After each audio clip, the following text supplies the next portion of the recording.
तो आज हम पहुंचे हैं चलासी ग्राम के अंदर हमारे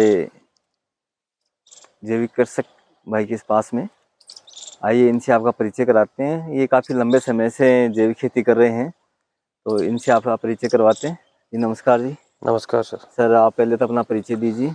मेरा नाम सुरेंद्र सैनी है, चलासी गांव का रहने वाला हूं।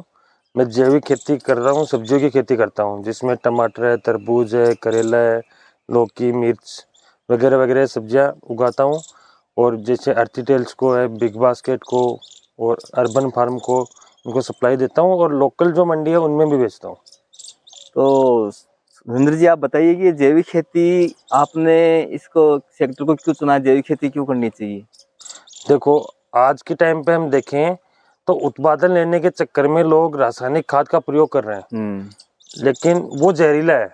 उससे अपने को कहीं न डायरेक्ट इनडायरेक्ट रूप से हमें नुकसान हो रहा है। अच्छा, नुकसान हो रहा है, हम शारीरिक अपने नुकसान हो रहा बच्चों का जो फ्यूचर है वो खराब कर रहे हैं, उनकी हेल्थ खराब कर रहे हैं। इसलिए हमने सोचा कि जैविक करना चाहिए, परंपरागत तरीके से, जैसे हमारे पिताजी करते थे, दादाजी करते थे, वो तरीका हम भी अपना रहे हैं। अच्छा, और इसलिए इसने आपने जहर को त्याग दिया, छोड़ दिया इसको, केमिकल फर्टिलाइजर। तो ये जैविक खेती में आप कर रहे हो, तो इसमें आपकी कोई समस्या है, आती है कोई ऐसी तरह की कोई खेती के अंदर क्या क्या समस्या सामने आती है? देखो, आमतौर पे तो हम जो छोटी मोटी जो इंसेक्ट है, कीट पतंग, इनको तो हम कंट्रोल कर लेते हैं। हमारे पास जो फार्मूला है, आक, नीम, धतूरा, ये इसमें गोमूत्र मिला के दवाई बना के उस पेस्ट का हम स्प्रे करते हैं, कंट्रोल होता है। लेकिन कई बार क्या होता है कि ये जो हाइब्रिड बीज है उनमें ऐसी कोई दिक्कत होती है, ऐसी बीमारी आ जाती है तो हमारे समझ में नहीं आती है, फिर वो ये जैविक दवाई से ठीक नहीं होती। उसके लिए हम क्या करते हैं, या तो उस पौधे को जिसमें बीमारी है उसी को उखाड़ के बाहर फेंक देते हैं, या फिर जो जैविक सलाहकार है हम उनसे संपर्क कर लेते हैं। वो बता उनसे आप नॉलेज ले लेते हैं और उसका उपयोग कर इलाज करते हो।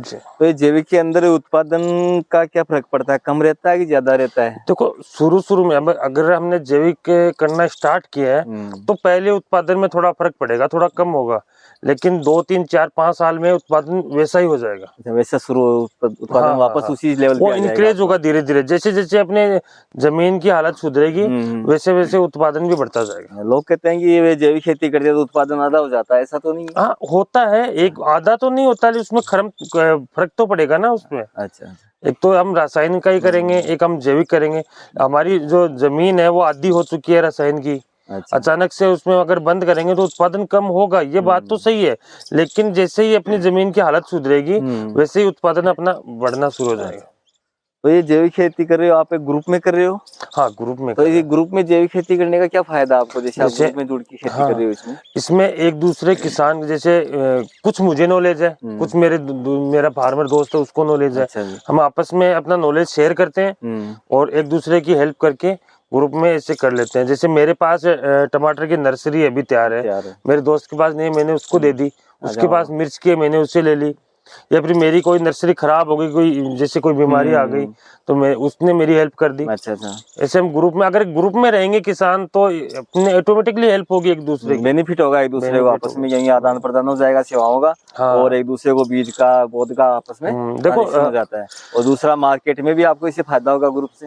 हाँ, एक मेरा दोस्त ही था, तो वो शाम को, जैसे मैं कल शाम को ही गया था उसके खेत में, उधर से निकल रहा था उसके गांव के पास से। अच्छा। तो वो शाम को जैसे अंधेरा होने वाला था, एक मसाल जला के घूम रहा था खेत में। तो मैंने देखा, भाई ये क्या कर रहे हो? बोले मेरे दादाजी भी ऐसा ही करते थे। अच्छा। बोले शाम को जो हानिकारक कीट पतंग होते हैं ना, वो मसाल की रोशनी देख के उसमें आके जल जाएंगे, वो वहीं खत्म हो जाएंगे। तो मुझे उससे सीखने को मिला। पेस्ट कंट्रोल का तरीका हो गया उसे, जैसे पहले लाइट ट्रैप लगाते हैं, वैसे ही। और लाइट ट्रैप में तो पकड़ते हैं उनको, पकड़ के उनको मारते हैं। वो मसाल अगर जलती जाएगी खेत में तो पास में जैसे जानवर आएंगे टच में, आग से जल के खत्म हो जाएगा। ये भी एक बायोलॉजिकल कंट्रोल होगा। तो जैविक खेती में आप और इसके अलावा और क्या ये आदान कौन कौन से काम में लेते हैं खेती के अंदर? जैसे अपने जो गोबर की खाद है उनको सड़ा के हम कंपोस्ट खाद बनाते हैं। अच्छा। पहले किसान क्या हुए, कच्ची खाद डालते थे, उससे फायदे से ज्यादा उसका नुकसान होता था। लेकिन हमने सीखा कि अगर कंपोस्ट उसको सड़ा के काम में लेंगे तो वो जैसे पोषक तत्वों की पूर्ति तो वही कर देगा। और इंसेक्ट आएगा तो उससे हम अपना जो पेस्ट है वो बना लेते हैं घर पे। आक, नीम, धतूरा, गोमूत्र उनका सड़ा के, उबाल के और उसका बना लेते हैं, छान के पेस्ट बना लेते हैं। और एक होती है फंगस की बीमारी, उसके लिए हम खट्टी